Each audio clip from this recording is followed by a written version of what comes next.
Petri Wine brings you the Casebook of Gregory Hood.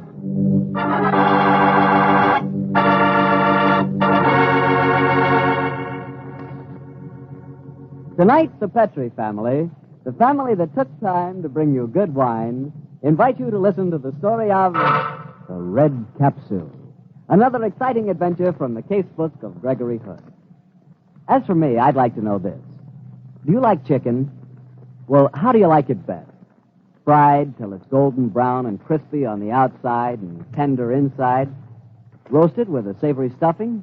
Or barbecued and heaped on a hot platter? Well, no matter how you like chicken, you like it better served with a glass of Petri California Sauterne. Ah, what a combination. Chicken and Petri Sauterne. They're made for each other.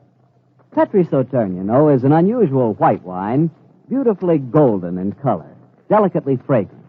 And what a flavor that Petri Sauterne has. Subtle, intriguing, really delicious. Believe me, one sip of Petri Sauterne and you'll say, that's the wine for me. And remember, you can serve Petri Sauterne proudly because those letters P-E-T-R-I spell the proudest name in the long history of fine wine. Petri.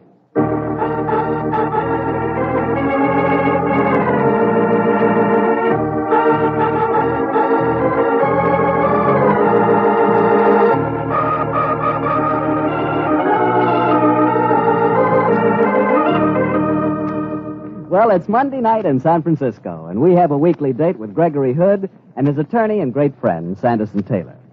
Tonight's rendezvous is at that happy bourne from which no fish returns, Bernstein's Grotto on Powell Street.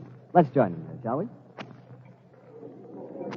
Hello, Gregory. Evening, Mr. Taylor. Ah, there you are, Harry Bartell. Evening, Harry. I hope you don't mind we jumped the gun on you a little. I could never resist these cuckoo clams on the half shell. As you see, he's on to his second dozen. You'll have some, won't you, Harry? They're very special. Thanks, Greg, I will. By the way, if you can take fish 2 nights running, you're invited up to my apartment tomorrow evening. Oh, swell, Greg. What's the occasion? A friend of mine just sent me a batch of brook trout from the Sierra. Sounds wonderful. But you don't know how wonderful. I swear you've never tasted trout until you've had Greg cook them. Well, they won't be at their best tomorrow, I'm afraid. Brook trout is one dish that's better cooked under rather rustic conditions. For my money, the only proper way to cook them is in sizzling hot bacon grease in a skillet over an open campfire under the pine trees. And that, Harry, by one of those happy coincidences, cues us directly into tonight's adventure. Our story from the casebook began just that way on a certain star-clustered evening last fall.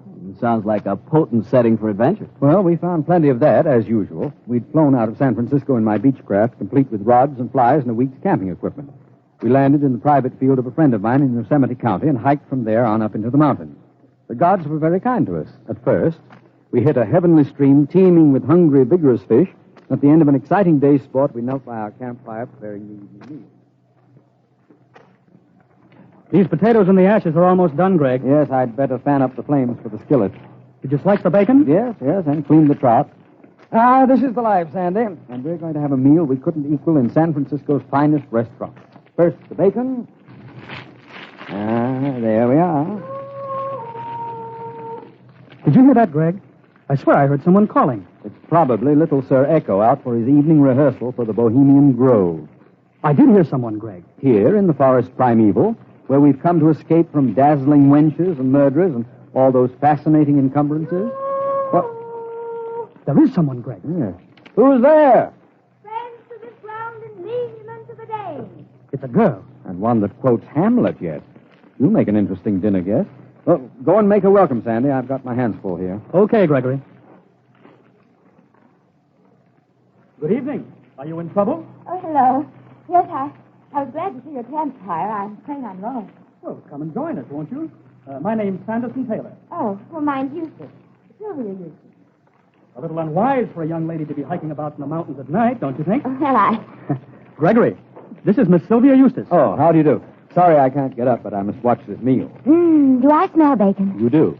You'll be our dinner guest, of course. Oh, I can't refuse. I'm starving. How would roast potatoes, coffee, bacon, and brook trout a la nature appeal to you? Oh, I can't think of anything more perfect.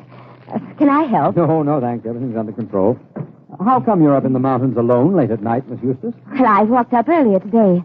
I'm staying with friends at Denmark Lodge. Oh. It's about 10 miles. I'm afraid I overdid it. What's wrong, Miss Eustace? Here. I have some brandy in the flask here. No, thank you. I have a touch of asthma. I'll take an ephedrine. There. I'll be better in a second. Don't worry about me. I do wish I could do something to help. It's all right. There. Oh. I'm sorry. And now, how's about the trout? Going into the skillet at this very moment. Ah, listen to it sizzle. Well, I don't know if I should eat so soon after an attack, but I'm sure I won't be able to resist it. I'll hope for the best. As Shakespeare says, let good digestion wait on appetite and health on both.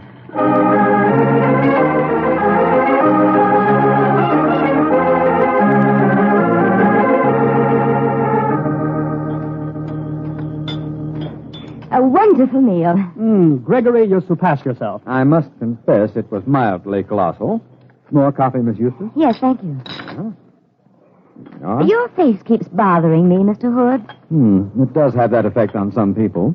Yours has the reverse effect on me. Oh, no. No, I mean, I'm certain I've seen it before. Probably in the Police Gazette. He's always getting mixed up with the underworld. Oh, of course. How stupid of me. You're Gregory Hood, the detective. Well, detecting is a hobby of mine. Well, I've seen your photograph in the San Francisco papers. Oh, dear. I was afraid of you. Hand me my bag, please. Here you are, Miss Eustace. Another asthma attack? Yes, I knew I shouldn't have eaten that trout. I'll take another ephedrine. Fascinating objects, those tiny red capsules. They really ease up these attacks of yours, do they? Usually. There. If they don't do the trick, I can give myself a hypo. Oh! Help me! Help me! Good Lord. I never saw an asthma attack as severe as this. Look at her struggle. The way her body keeps arching. Sandy, this is no asthma attack. This girl's been poisoned.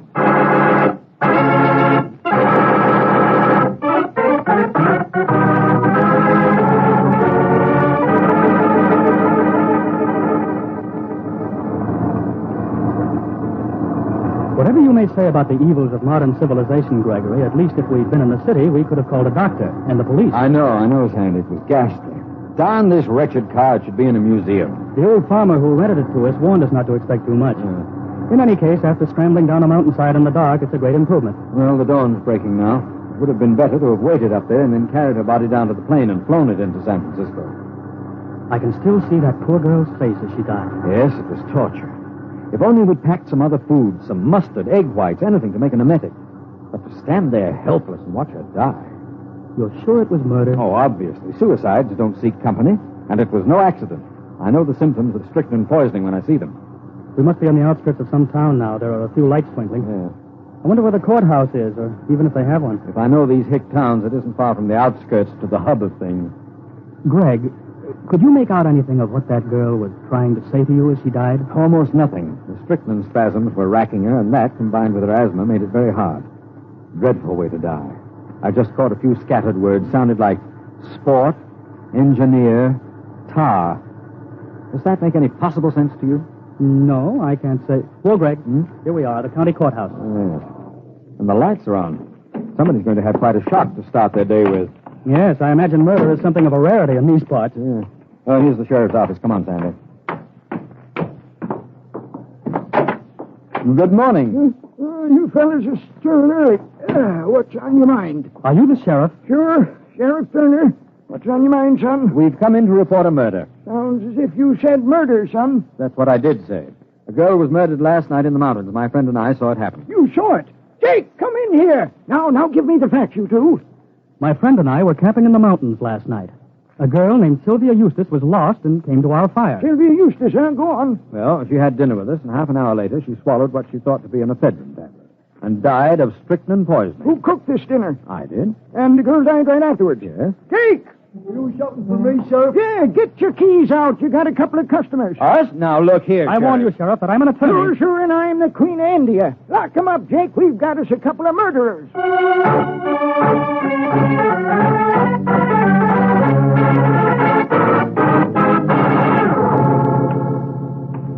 Oh, this is a crazy situation, Sandy. We come in to report a murder and then get booked for committing it. Darn these small towns. The judge is off at the other end of the county, and I can't even apply for a writ. We've got to get out of here. There's only one way that girl could have been poisoned, but we must get to San Francisco to prove it. Sandy, I tell you, we've got to get out of here. Well, there's Jake, the moronic jailer, sitting guard up there. But I don't think we can do much with him. No, he looks more in Edgar Bergen's line. Yet, did you notice he was reading detective magazines? He may be vulnerable. No harm in trying. Jake? I'm coming. What's the idea, Greg? Take your cue from me. I'll play it as it goes. What is it, fellas? My friend and I have been arguing, Jake. Oh. Well, if you call yourself friends, why do you argue? I can see that you have a terrific sense of humor, Jake. Hasn't he, Sandy? Terrific. That was an extremely funny remark. Oh, nothing, fellas. Just comes sort of natural, like. I'm sure it does. You must have your friends in constant stitches. How's that? Forget it, Jake. When I said my friend and I were arguing, what I meant was we were having a discussion about you.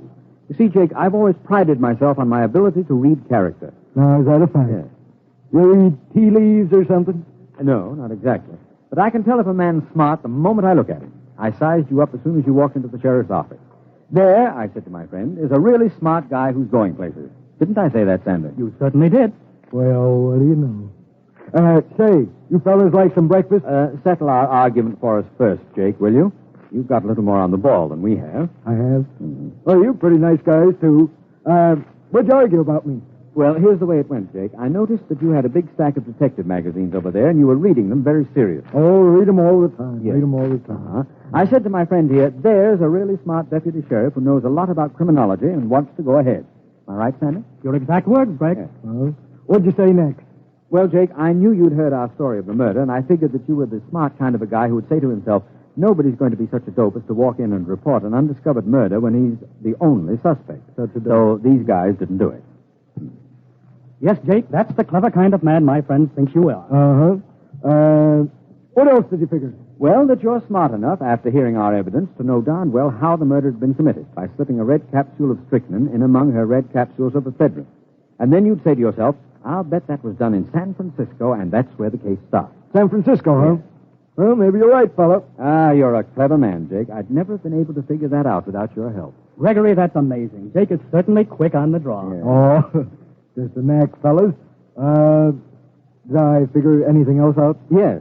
Yes, I said that you'd follow the thing through logically and see where it might lead.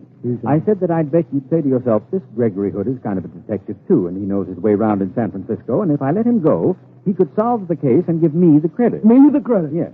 Then when the election comes around next spring, maybe I'd have a crack at Sheriff Turner's job. Me the sheriff? Yes. Didn't I say that, Sanders? Yes, you did. Word for word. You guys must sure talk fast. Was that the end of your argument? Nearly. But you see, my friend here maintains that you're just a dull, obedient deputy who takes his orders and then follows them out. Now, if he's right, you'll keep us here. But if I'm right, you'll let us go before Sheriff Turner gets back at the girl's body. What do you say? What do I say?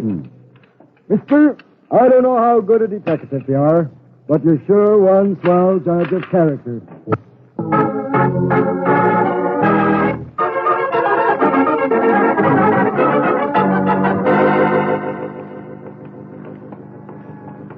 Gee, Sandy, it's good to be back in San Francisco. Sure. But I hope you realize, Greg, that in the eyes of the law, we're fugitives from justice. Yes, but the law peered at us with very sleepy eyes this morning. I'm afraid poor Jake won't be very popular. Well, I had to do it. That oaf of a sheriff would have tried to pin the rap on us. By the time we'd gotten clear, it would have been too late to do any real work at this end. I agree with you there. Just the same, I hope we never have to fly back across the Sierras in a thunderstorm. Yes, it was rather an exciting trip. In any case, it got us here in really fast time. Well, our first port of call is obviously the dead girl's house. Yeah. Lucky she had those letters in her bag. What was the address again? 116 Marden Street. It must be this next house. She didn't mention her parents.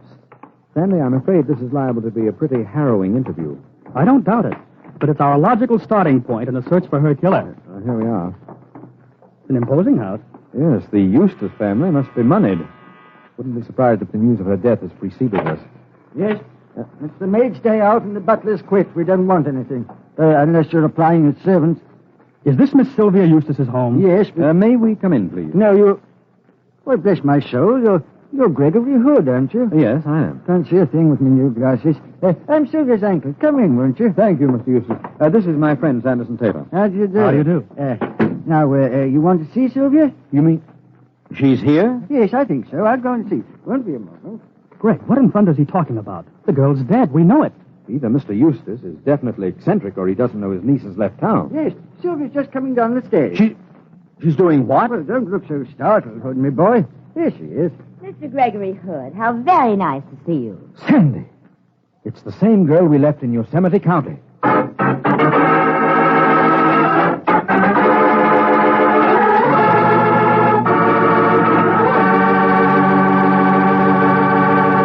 You'll hear the rest of Gregory Hood's story in just a second. And right now is a swell time for me to tell you about a red wine that's really marvelous with any kind of meat or meat dish. It's Petri California Burgundy. Petri Burgundy is a rich red wine, hearty and full flavor. A wine that can transform an ordinary meal into a real occasion. Tomorrow night, say, try serving a simple dish like hamburgers or a succulent beef stew with a glass of Petri Burgundy. Petri Burgundy is not only delicious itself, but it makes everything you eat taste better. So if you've been wondering just how much a good wine can do for a good dinner, you'll find the answer in a bottle of Petri Burgundy. Just make sure it is Petri Burgundy, because all Petri wines are good wines. Well, Greg, this is beginning to sound like a ghost story. You and Sandy see a girl die. You get thrown into the clink for a murder. You escape and then get back to San Francisco and walk into the girl you're supposed to have murdered. Doesn't make sense to me. Well, it didn't to us either, but of course the answer was obvious. The dead girl, whoever she was, had an exact double. It didn't take us long to find out who that double was.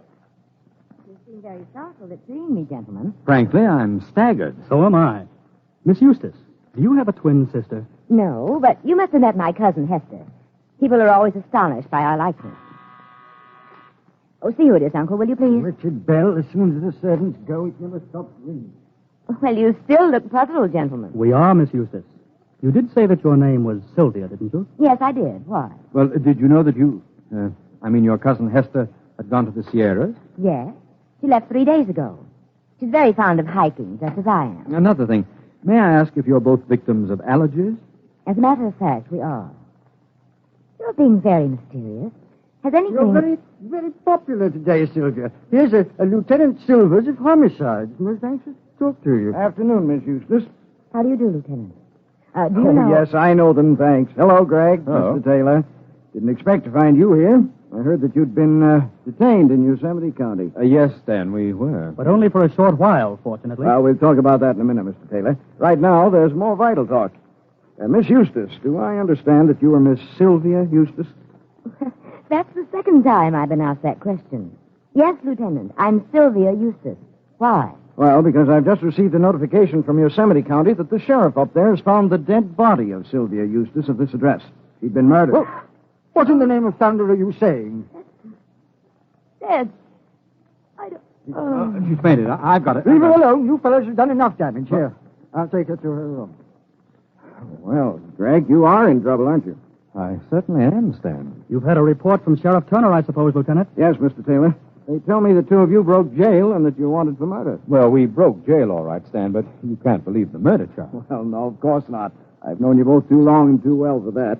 But officially, it's my duty to send you back there to jail, you know. But if we're wanted on a murder charge, whom are we supposed to have murdered? Sylvia Eustace. Oh. And who is the lady who just fainted? Sylvia... Oh, I get it. Exactly, Stan. This is a pretty complex case. Before you go shipping us back to death row in Yosemite, I think we'd better have a nice long talk.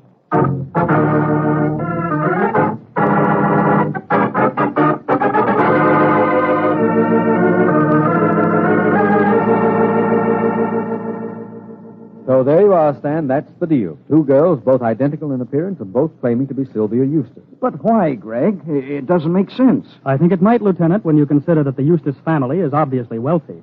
Being the heiress might even be worth murder and impersonation. Correct, Sandy. I'm pretty certain that's the motive at the back of this mess. Well, then you think this girl is the cousin, posing as the dead girl Sylvia. Well, that's the way it looks to me. Shh, Greg, here she comes back now. Gentlemen, I think I can talk to you now. May I introduce my fiancé, Dr. Dakin? How do you do? How do you do?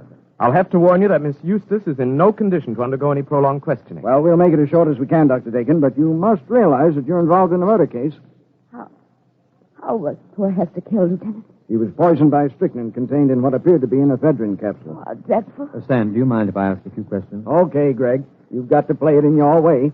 But if it doesn't work, it's back to Yosemite, remember. We know that, Lieutenant. Miss Eustace, are you in the habit of taking ephedrine?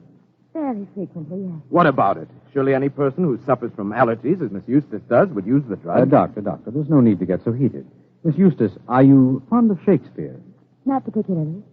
Certainly not the way poor Hester. I fail to see what the devil Shakespeare has to do with it. You'll find out in due course, Dr. Dakin. Tell me, Miss Eustace, to what substances are you allergic? I absolutely refuse to tolerate any more of this badgering. Oh, you call this badgering? Well, Doctor, perhaps as her physician, you'd care to speak for her. Well, I'm just a general practitioner. Dr. Sangerford is Miss Eustace. I'll have to just... Oh, I see. Well, Miss Eustace, I'll make you an offer. I'll drop all questioning for the moment on one condition, that you let me come here tonight and cook dinner for you. What rubbish are you talking now, Hood? What do you say, Miss Eustace? In any case, your uncle commented on the servant problem, and I'm really quite a cook. Well, nothing you're saying seems to make any sense, Mr. Hood. Or else I must still be dizzy. But, very well, you may cook dinner here tonight. What menu are you planning? Brook trout and bacon, Miss Eustace. It should give us the answer to murder.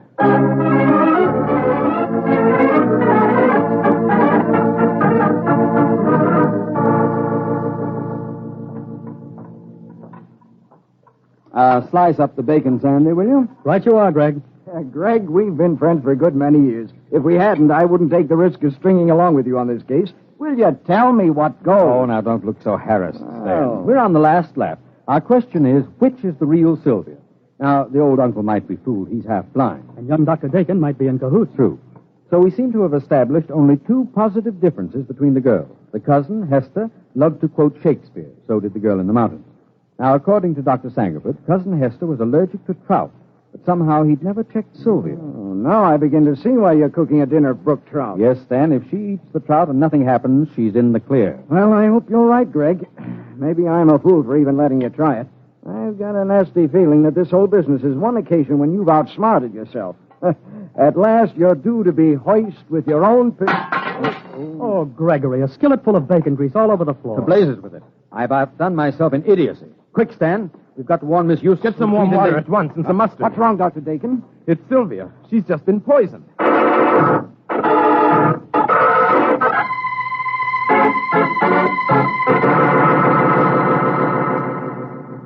How are you feeling now, Miss Eustace? Weak, Mr. Taylor. But I'm all right. It was a miracle I was here and able to apply the remedy in time. She'd been poisoned with strychnine. But this makes it worse than ever. Who'd want to poison them both? Well, Stan, I can give you the answer now. Dr. Dakin, may I ask your fiancée a few more questions? As few as possible, please, sir. Very well. Miss Eustace, you took some ephedrine a little while ago, didn't you? Yes, I did. And tell me, in the past few days, did you have occasion to give your cousin Hester any of your ephedrine? Now that you mention it, yes, I did. Ah. Just before she left for Yosemite. We were at a party. I'd forgotten to bring my capsules. I had an attack and went to Hester's bag and took several out. Later, when we were home, I refilled Hester's box for mine. But you didn't tell her about this. No, I didn't think about it. There's the answer. Poisoned ephedrine had been placed in your box, the one you left at home. Later, quite unwittingly, you refilled your cousin's box from your own, which contained the poison capsules. Then Hester's poisoning was a mistake. The whole thing was really aimed at this young lady, only the plot backfired. I see it now, but why did she pretend to impersonate Miss Sylvia Eustace? That was all part of the plot. Sylvia's cousin Hester planned to kill this young lady, then return with a perfect alibi for the murder, having deliberately been in Yosemite at the time and claimed to be Miss Sylvia Eustace, saying that her cousin had been impersonating her in her absence. But, Mr. Hood, I still find this hard to believe. Oh, it's logical, Miss Eustace. It's a plausible pattern. What made you see it so suddenly, Gregory? Stan gave me the clue. You remember the girl's dying words, Sandy? Yes, sport, engineer, tar, weren't they? Mm-hmm. But I didn't spot it until Stan started to rib me just now when he said I was due to be hoist with my own petard. I remembered that Hester loved to quote Shakespeare and that speech came from Hamlet. For 'tis the sport to have the engineer hoist with his own petard. That's a Shakespearean version of the biter bit. She was hoist with her own petard and knew it. Mr. Hood, you're every bit as wonderful as I heard you were. I can't thank you enough. You're very kind, Miss Eustace. Personally, I think I bungled the job badly. Not a bit. Come on, Sylvia. I think you should rest for a while. All right. And perhaps after that you'll keep your promise, Mr. Hood, and cook that meal. It's a date. I'd like to find out if I do have an allergy to brook trout. Are you late? Yeah, goodbye. Well, Greg, this is all very well, but I'm afraid tomorrow we'll have some loose ends to tie off. You mean a little talk with Sheriff Turner? I certainly do. He's hopping mad. Well, Sandy's my attorney. He'll take care of it. That'll be a pleasure, but I'm worried about his deputy, the gullible Jake. I'm afraid he'll be in very bad repute. Yes, Sandy, he might even be out of a job. I hope your conscience will bother you if he is. It probably will, and I'll find him a job in Hood and Company, importers. I'd hate to destroy his faith in human nature.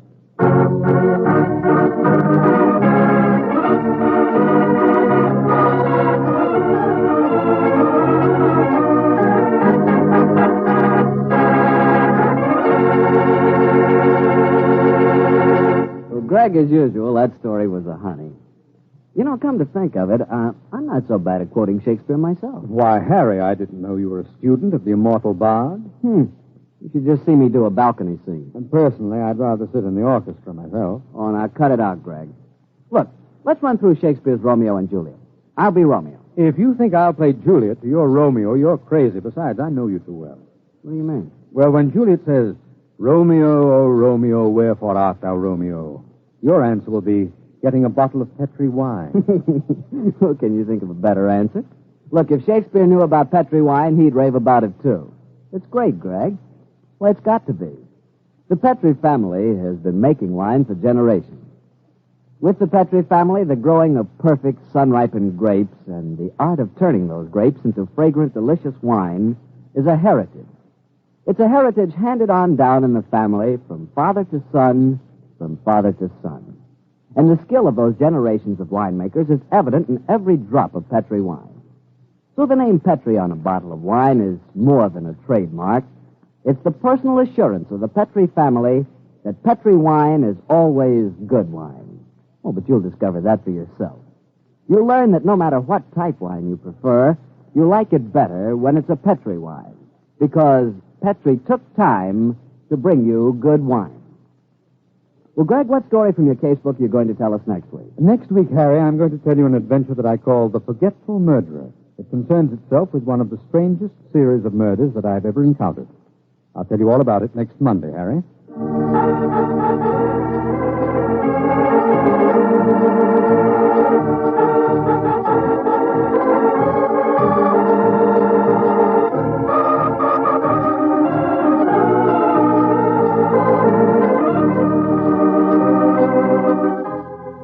The Casebook of Gregory Hood is written by Dennis Green and Anthony Boucher.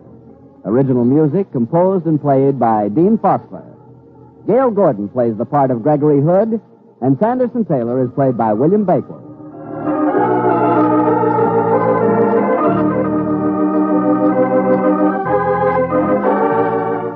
The Petri Wine Company of San Francisco, California, invites you to tune in again next week, same time, same station. The Casebook of Gregory Hood comes to you from our Hollywood studio.